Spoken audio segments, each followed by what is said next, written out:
Early Buddhism, 3 Noble Eightfold Path. 1 Noble Truth of Path leading to cessation of suffering. There are two extremes, namely, indulgence in sensual pleasure, which is base, common, vulgar, unholy and unprofitable, or self-mortification, which is painful, unholy and unprofitable.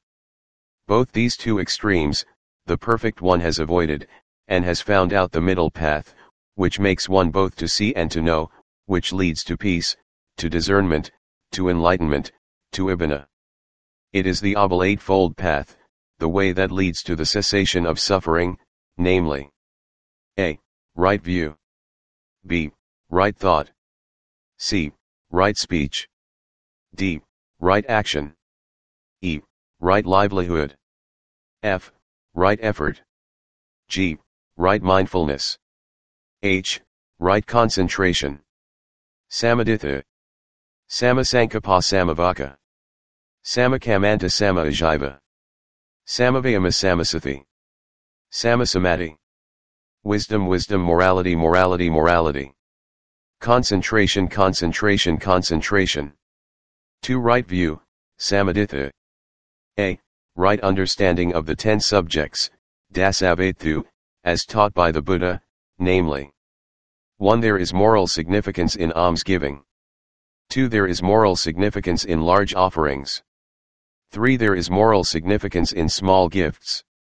4. There is the result of well done and ill done karma, action. V. There is moral significance in what is done to one's mother. 6. There is moral significance in what is done to one's father. 7. There are beings of instantaneous rebirth. 8. There is this world. 9. There is another world. X. There are in this world sages and recluses of right attainment, of right practice, who, having realized by their own super knowledge the truth regarding this world and other worlds, make it known to others. B. Right view of the law of karma, i.e. all beings are owners of their karma and will reap the corresponding results. C. Right view through penetration into the true nature of mental and physical processes, Namarupa Parikadanana. D. Right view through penetration into the root cause and other causes of the physical and mental processes leading to realization of the cause and effect relationship, Pakaya Paragahanana. E. Right view by realization of insight wisdom, Vipassana Anna. There are 10 stages of this mundane insight wisdom, beginning from the knowledge of comprehension, Samasana Anna, to the knowledge of conformity, Anuloma Anna. F. Right view by attainment of the 4 stages of sainthood, Arya Magga Anna. Now, in understanding wrong view as wrong and right view as right, one practices right view. In making efforts to overcome wrong view and arouse right view, one practices right effort. In overcoming wrong view with attentive mind and dwelling with attentive mind in the possession of right view, one practices right mindfulness. Hence, there are 3 factors that accompany and follow right view, namely, right view, right effort, and right. 3 Right thought, Samasankappa. A. Thought free from lust, Ekhammasankappa. B. Thought free from ill will, Abhyapada. C. Thought free from cruelty, Avihimsa. Thought here does not mean thinking or conceptualizing. It is used in the technical sense of directing the mind to the object or the application of the mind, consciousness and mental factors, on the object, vitaka. Now, in understanding wrong thought as wrong, and right thought as right, one practices right view. In making efforts to overcome evil thought and to arouse right thought, one practices right effort. In overcoming evil thoughts with attentive mind and dwelling with attentive mind in possession of right thought, one practices right mindfulness. Hence there are 3 factors that accompany and follow right thought, namely, right view, right effort, and right mindfulness. 4 Right speech, Samavaka. A. Refraining from false speech. B. Refraining from slanderous speech. C. Refraining from harsh words and abusive language. D. Refraining from frivolous talk or vain talk. Now, in understanding wrong speech as wrong, and right speech as right, one practices right view. In making efforts to overcome evil speech and arouse right speech, one practices right effort. In overcoming wrong speech with attentive mind and dwelling in possession of right speech with attentive mind, one practices right mindfulness. Hence there are three factors that accompany and follow right speech, namely, right view, right effort, and right. 5. Right action, Samakamanta. A. Refraining from injuring or killing any living being. B. Refraining from taking what is not given. C. Refraining from wrong conduct in sexual pleasures, intoxicants and gambling. Immoral physical and verbal actions such as deceit, trickery, usury, and ungratefulness are considered wrong speech and actions. Now, in understanding wrong action as wrong, and right action as right, one practices right view. In making efforts to overcome wrong action and arouse right action, one practices right effort. In overcoming wrong action with attentive mind and dwelling in possession of right action with attentive mind, one practices right mindfulness. Hence there are three factors that accompany and follow right action, namely, right view, right effort, and right mindfulness. 6. Right livelihood, Samajiva. Refraining from trading in the 5 kinds of merchandise, namely, A. Weapons. B. Living beings. C. Meat. D. Intoxicants. E. Poisons.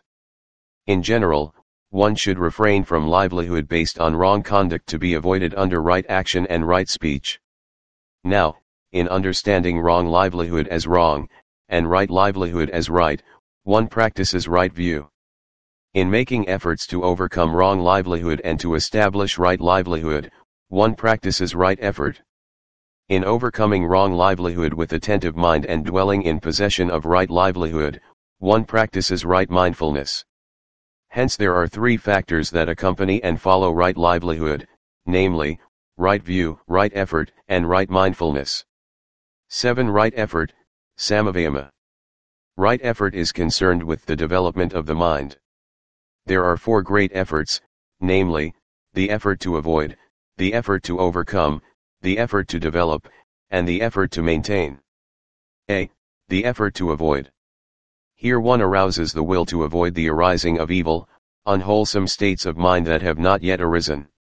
He makes effort, stirs up his energy, exerts his mind and strives. How? By watching over and restraining his senses, e.g., by noting seeing, hearing, smelling, tasting, touching, and thinking, at the moment of seeing, hearing, smelling, tasting, touching, and thinking. B. The effort to overcome. Here one arouses the will to overcome the evil, unwholesome states of mind that have already arisen. He makes effort, stirs up his energy, exerts his mind and strives. How? He does not retain any thought of greed, ill will, delusion or any other unwholesome states that may have arisen. He abandons them, dispels them, destroys them, and causes them to disappear, e.g. by noting them mindfully as they arise. C. The effort to develop. Here one rouses the will to arouse wholesome states of mind that have not arisen. He makes effort, stirs up his energy, exerts his mind and strives. How? He develops the 7 factors of enlightenment, namely, mindfulness, sati, investigation of physical and mental processes, Dhammavikaya. Energy, virya, pleasurable interest, piti, tranquility, passaddhi, concentration, samadhi, and equanimity, upekkha. D. The effort to maintain. Here one rouses the will to maintain the wholesome states of mind that have already arisen and not allow them to disappear, but develop them to full maturity, bhavna.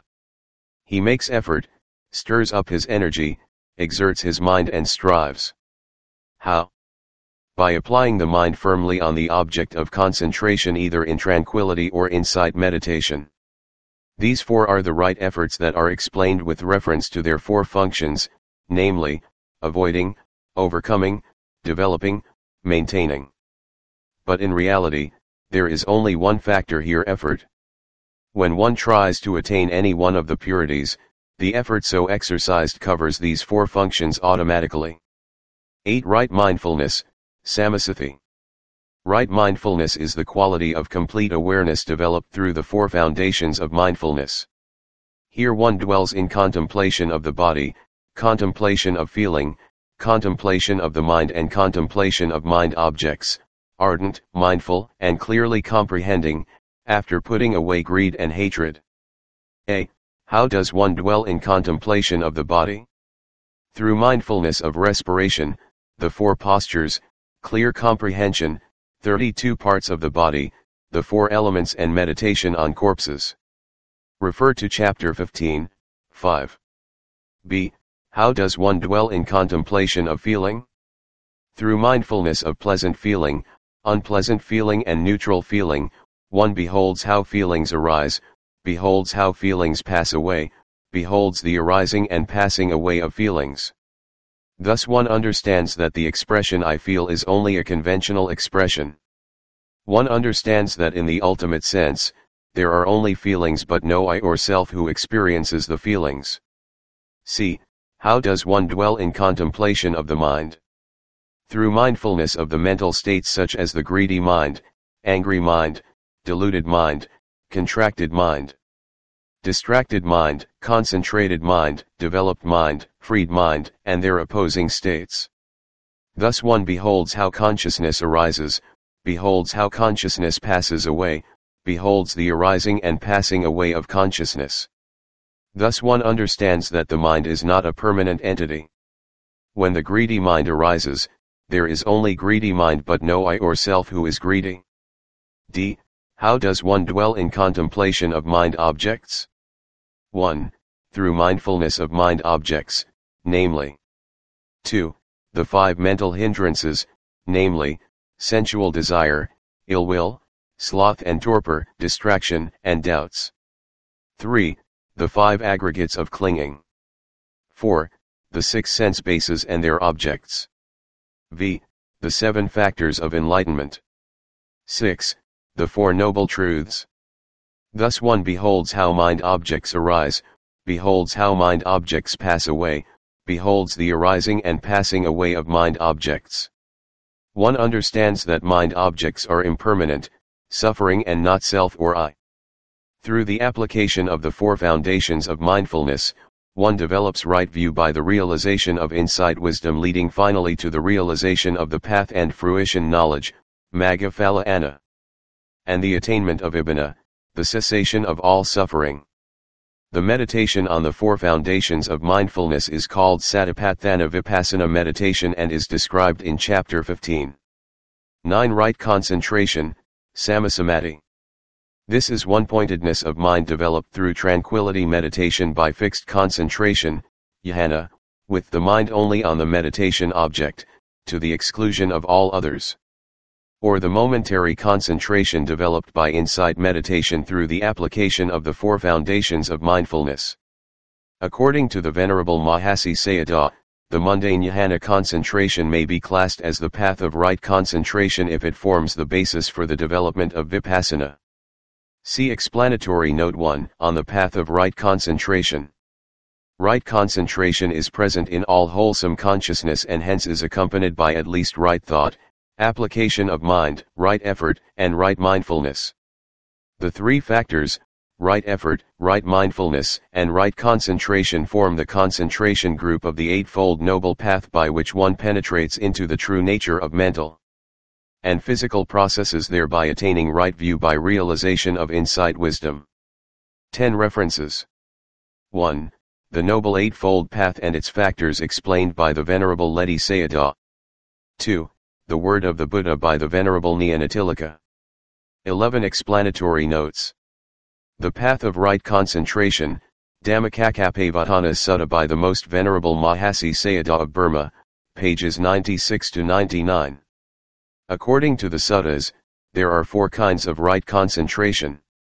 I. The first dhyana consisting of 5 factors, namely Vitakka, directing the mind towards an object or thinking of the meditation object. Vicara, repeated investigation on the object which has manifested. Piti, rapture or joy. Sukha, happiness or pleasant feeling. Ekaggata, one-pointedness of calm mind. 2. After fading away of Vitaka and Vikara, only three factors remain, Piti, Sukha and Ekajita to form the second Jhana. 3. Then without Piti, the two factors Sukha and Ekajita constitute the third Jhana. 4. In the fourth Jhana, Sukha is replaced by Upekha, equanimity, so that Upekha and Ekajita form the two factors of the fourth Jhana. These four types of Jhanas may be mundane, Lokiya, Jhanas known as Rupavakara or supramundane, Lokuttara, Jhanas accompanied by the noble path, Magga, consciousness. The supramundane Jhana concentration is the path of noble right concentration. The mundane Jhana concentration may be classed as the path of right concentration if it forms the basis for the development of Vipassana. Based on this statement, there are certain people who say that Vipassana can be developed only after achieving purification of mind through attaining Jhanic concentration and not otherwise. This is a one-sided dogmatic view. The Visuddhimagga, etc. have explicitly stated that access concentration in the neighborhood of Jhana, having the capacity to suppress the hindrances, can help attain the purification of view. Thus leading to the development of Vipassana, that by so developing, attainment can be made up to the stage of arahantship, that there are many who have achieved thus. In the Mahasatipatthana Sutta, etc. there is very clear teaching that arahantship may be achieved by contemplation of such objects as bodily postures, etc., which can only cause access concentration to come about. The Anasatithana Sutta of Anguttara Nikaya states that the concentration, which develops out of recollections of the virtues of the Buddha, etc., is adequate to be used as a basic concentration for the development of higher knowledge up to the state of arahantship. These authorities state further that the innumerable people by the millions who became liberated during the course of discourses given by the Buddha were not at all skilled in Jhanas and probably many were not equipped with Jhana attainments.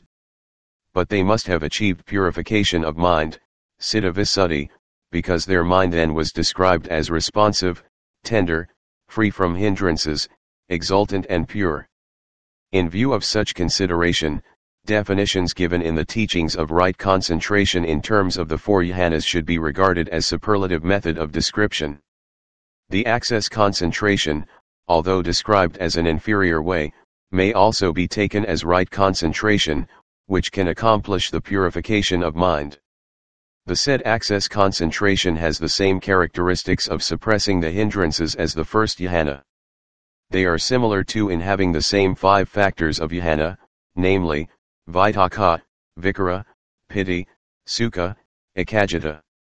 Consequently we can take it that the Buddha had included both the proper access and the nominal access concentration under the category of the first Jhana as an inferior way of definition. There are three kinds of samadhi, concentrations: momentary, khanika, access, upakara, and absorption, appana. The momentary concentration mentioned here refers to the fairly calm state before access concentration is attained in the course of meditating upon tranquility meditation objects, samatha kamathana, and also to the vipassana samadhi. And of these two, the vipassana samadhi, having the same characteristic of suppressing the hindrances as access concentration, is also called access concentration, nominal, as explained above. That this vipassana momentary concentration, when it becomes strongly developed, can keep the mind well tranquilized just like the absorption concentration, has been clearly borne out by the personal experiences of yogis practicing Satipatthana Vipassana meditation. Early Buddhism, 4 dependent originatio, Paticca Samuppada. 1. What is the law of dependent origination? According to this law, every phenomenon owes its origin to another phenomenon prior to it. It may simply be expressed as depending on this originates. An example of dependent origination in nature is given below. There being clouds in the sky, it rains. It having rained, the road becomes slippery. The road becoming slippery, a man falls down. The man having fallen down becomes injured. Here a shower of rain depends on the clouds in the sky. The road becoming slippery depends on the rain. The fall of the man depends on the road becoming slippery. The injury of the man depends upon his fall. Conversely, If there were no clouds in the sky, it would not have rained. Then the road would not have become slippery. Then the man would not have fallen. Then he would not have become injured. 2. How does the law of dependent origination work? In this chain of events, we see one incident depends on one prior to it and gives rise to one after it. Everything that we find in this world can be brought in a chain of dependence like this. Nothing can originate without depending on something else previous to it, and no originated thing can be conceived of, which does not give rise to something else in its turn. Thus the process goes on. Anything can be traced upwards to where it originated from, and everything can also be traced downwards to that which is produced depending on it. 3. Question of the first cause. Here an objection can be raised as to what was the first cause, or where does the process of causation end. In primitive times, people saw the wonders of nature and became curious to get some satisfactory explanation of them. Being ignorant of the law of dependent origination and out of fear of the unknown forces of nature, they naturally tried to explain them by superstitious belief in gods or goddesses. The primitive man believed that the wind blows because the wind god goes in a procession to get married. If science had accepted it and did not trace it according to the law of dependent origination, we would not have known that the movement of wind is due to differences of atmospheric pressure. A theistic or superstitious explanation puts an end to all free inquiry. We cannot ask, who created the god, or depending on what the god originates. Here there is an absolute check in the advancement of knowledge. The law of dependent origination does not investigate into the first cause, for the very concept of a first cause means a stop to further advancement of knowledge. Regarding the first beginning of beings, the Buddha has said, "Inconceivable, monks, is the beginning of the samsara, cycle of birth and death. Not to be discovered is any first beginning of beings who, obstructed by ignorance and ensnared by craving, are running and faring in this round of rebirths." For dependent origination is different from direct causation. The law of causation, as understood by Aristotle and others, considers the cause and effect as two distinct events, one producing the other. According to dependent origination, two events cannot be considered as quite distinct from one another, for there are links of the same process, which admits of no break. No single event in the world is ever isolated. A cause by itself cannot stand. Example: clay is the cause of the pot, the medieval logicians assert. Yes, clay is necessary to produce the pot, but alone it is not sufficient. If there were no water, no will, no potter, no intention of the potter to make a pot, the pot would not have been produced. All these are unavoidable for the production of the pot. If one of them were absent, the pot could not have been produced. Therefore it is not correct to say that the clay is the cause of the pot. The correct expression is, depending on clay, the pot is produced. Thus the most scientific and rational explanation of a phenomenon is only possible according to the law of dependent origination. 5. Dependent origination to explain origin of suffering. Of all the teachings of Buddhism, none has given rise to greater misunderstanding, to more contradictory and absurd interpretations, than the doctrine of dependent origination. In many cases, there were attempts to present dependent origination as an explanation of the primeval beginning of all things, and one saw in ignorance the first cause out of which in the course of time, all conscious and physical life had evolved. All that in spite of the Buddha's repeated and definite declaration that an absolute first beginning of existence is something unthinkable. That all such speculation may lead to insanity, and that one could never imagine a time when there was no ignorance and craving for existence. Why then did the Buddha teach the doctrine of dependent origination? It was to show through which causes and conditions, suffering comes into being, now and hereafter. It is only through knowing the origin or cause of suffering, that suffering can be removed. The Buddha meditated over the cause of death, decay, and misery as he traced them upstream in the chain of dependent origination. The traditional formula of dependent origination is given in Ode 1. I. What do decay, jara, and death, marana, depend on? They depend on rebirth. After a person is born, jati, decay, jara, death, marana, will follow as a consequence. This is because every ultimate reality has the characteristics of arising, upada, existing, titi, and dissolving, bhanga. After arising, existing, and dissolving must inevitably follow arising is birth, existing is decay, and dissolving is death. So decay and death must inevitably follow rebirth.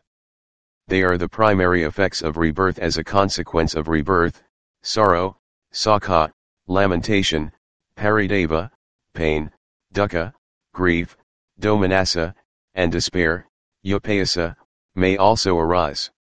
These 5 types of suffering are not primary or inevitable consequences of rebirth. They are secondary effects and may or may not arise depending on conditions. They are absent in Brahmaloka and may also be unknown to the embryo, which dies in the womb or in an egg. 2. What does rebirth, jati, depend on? Rebirth depends on becoming. The process of becoming is of 2 kinds. I. Kama process, kamabhava, being the active side of existence. And, 2. Rebirth process, upadibhava, being the passive kama resultant side of existence. Here becoming means kamabhava, the kama process that conditions rebirth. The Buddha describes it as 1. Unwholesome actions that lead to rebirth in the woeful states. 2. Wholesome actions that lead to rebirth in the happy sensual and material planes. And, 3. Imperturbable actions, anenyahabhi, that lead to rebirth in the formless planes. According to the Buddha, all beings are born of their kama. Although volition is present whenever there is bodily, verbal, or mental action, in the case of an arahant that volition is not accompanied by craving at the end of each impulsive moment. And it completely disappears without leaving any trace and without transforming it into kama. Hence there is no rebirth for the arahant. In this sense we should understand that kamabhava is the condition for rebirth. In the ever-repeated rounds of rebirth, no ego entity or soul is to be found except these conditionally arising and passing away phenomena. 3. What does the process of becoming, bhava, depend on? The process of becoming depends on clinging, upadana. All beings except the arahant cling to existence and sensual pleasures. There are 4 kinds of clinging, namely 1. Sensuous clinging, kamupadana. 2. Clinging to wrong views, dithupadana. 3. Clinging to rites and rituals, silabhatupadana, that do not lead to the end of suffering, and 4. Clinging to ego belief, adipadana. Clinging cannot condition the rebirth process directly. It can only condition new kama processes of becoming. When one is clinging to something due to strong attachment, he will act in one way or another to hold on to the object. In doing so, new kama processes of becoming are performed. 4. What does clinging, upadana, depend on? Clinging depends on craving, tanha.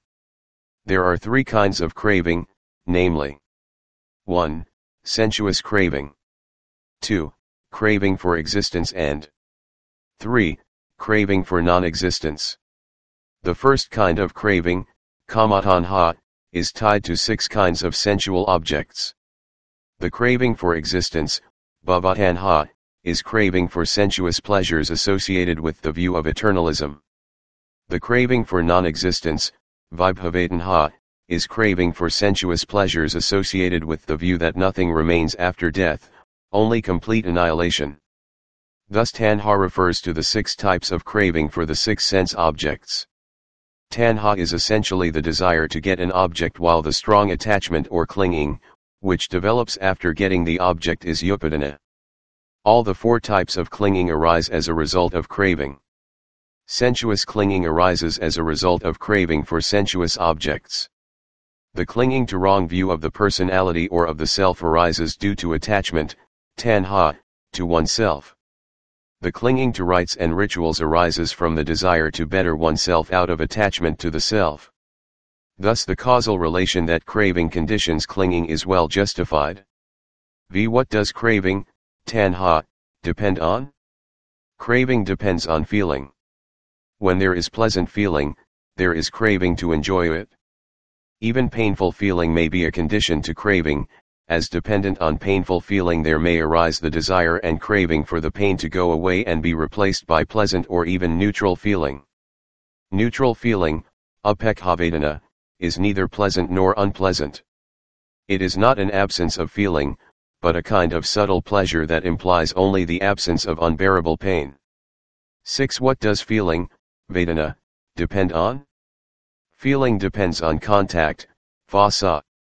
Whenever the six sense objects, visible object, sound, taste, smell, touch, thought, impinge on the six sense organs, eye, ear, tongue, nose, body, mind, there arise the six types of consciousness, seeing, hearing, etc. The conjunction of the three is contact, phasa, and this gives rise to feeling, vedana. Phasa and vedana arise simultaneously in the same consciousness. However, phasa is regarded as the cause and vedana the result. In accordance with the six types of consciousness, there are six types of contact and six types of feeling. The impact on the sense organs leads to feeling that may be pleasant, unpleasant, or indifferent depending on the nature of the sense object. If the object is agreeable, there arises pleasant feeling; if disagreeable, unpleasant feeling; if neither agreeable nor disagreeable, the feeling is neutral. 7. What does contact, phasa, depend on? Contact depends on the six bases, salayatana, namely, eye and visual object, ear and sound, nose and odor, tongue and taste, body and tactile object, mind and mind object. Without which there would not be any consciousness of the external objects and mental contact. Again, the cause-effect relationship is evident, without a being, soul, creator, or chance happening being involved. 8. What do the six bases, salayatana, depend on? The six bases depend on mentality and materiality, ama rupa. The six bases are a name for the 5 pairs of physical sense organs and sense objects and 1 pair of mind and mind object. The mind being a collective term for the 89 or 101 kinds of consciousness, siddha, enumerated in the Abhidhamma or higher philosophy. The 5 physical sense bases are derived from materiality while the mind base consists of mentality. 9. What do mentality and materiality, ama rupa, depend on? Mentality and materiality depend on consciousness, vijnana. The arising of a being consisting of mentality and matter depends on the rebirth consciousness, for if this consciousness were not to arise, mentality and matter would not arise in the womb, for mammals. Egg, for reptiles, birds, fishes, or in beings of spontaneous birth, hell beings, ghosts, demons, deities, Brahmas. There is no ego entity or soul to be found except these conditionally arising and passing away phenomena. X. What does consciousness, vijnana, depend on? Consciousness depends on volitional activities, sankhara. Here consciousness means those classes of consciousness, including the rebirth consciousness, that are the results of volitional or intentional actions done in a former existence. It is very important, but hard to understand how volitional activities gives rise to rebirth consciousness. According to the Buddha, on the extinction of the last consciousness together with all mentality and matter. It is kama that causes the arising of the rebirth consciousness, as result or vipaka, together with the new mentality and matter in beings who have not eradicated all the defilements. Lack of this understanding usually leads to wrong views, namely, the belief in the reincarnation of souls or the belief in annihilation after death. See details in chapter 6.3. 11. What do volitional activities, sankhara, depend on? Volitional activities depend upon ignorance, avidya. According to the Suttanta method, ignorance is unknowing of the Four Noble Truths. According to the Abhidhamma method, there are 8 important objects, which are covered or veiled by avidya so that their true nature is not known. Namely, the Four Noble Truths of suffering, the cause of suffering, the cessation of suffering and the way leading to the cessation of suffering, and unknowing about the past. Unknowing about the future, unknowing about the past and future, unknowing about dependent origination. Volitional activities are those, either moral or immoral, which are rooted in ignorance.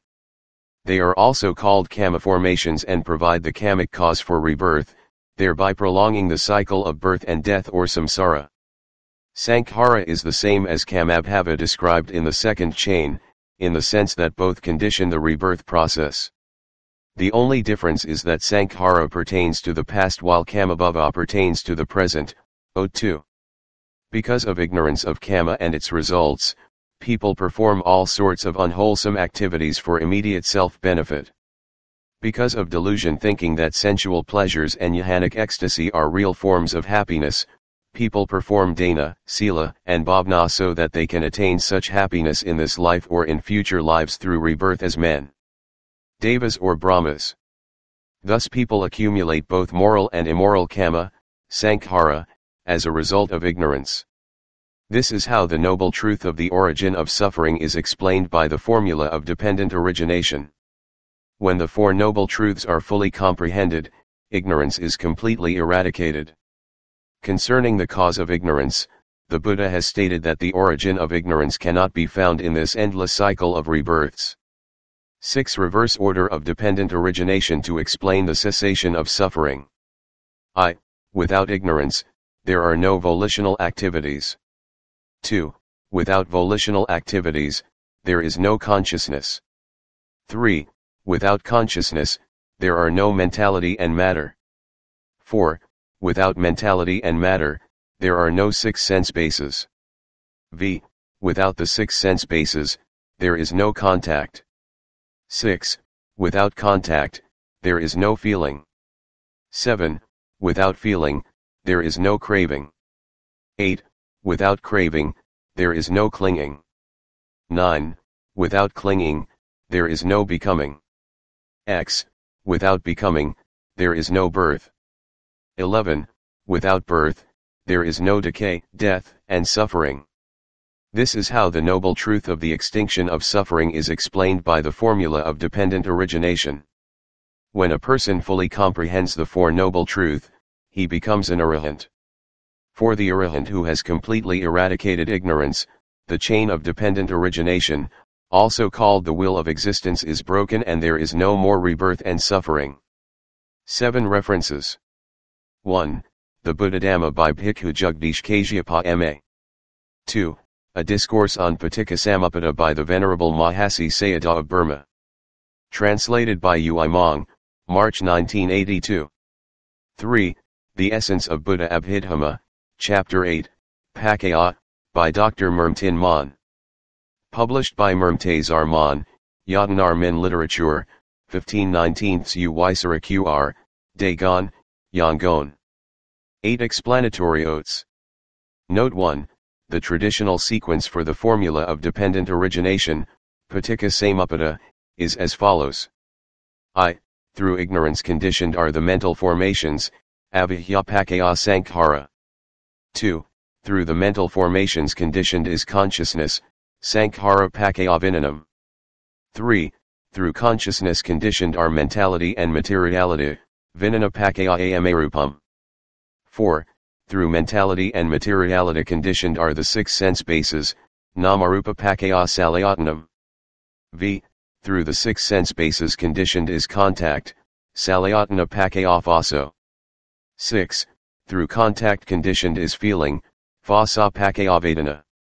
7. Through feeling conditioned is craving, vedana pakaya tanha. 8. Through craving conditioned is clinging, tanha pakaya upadanam. 9. Through clinging is conditioned the process of becoming, upadana pakaya bhavu. X. Through the process of becoming conditioned is rebirth, bhava pakayajati. 11. Through rebirth conditioned are decay and death, jati pakayajara maranam. Note 2. Sankhara means rebirth producing volitions, cetana, or kama formations. It is of 3 types, namely a.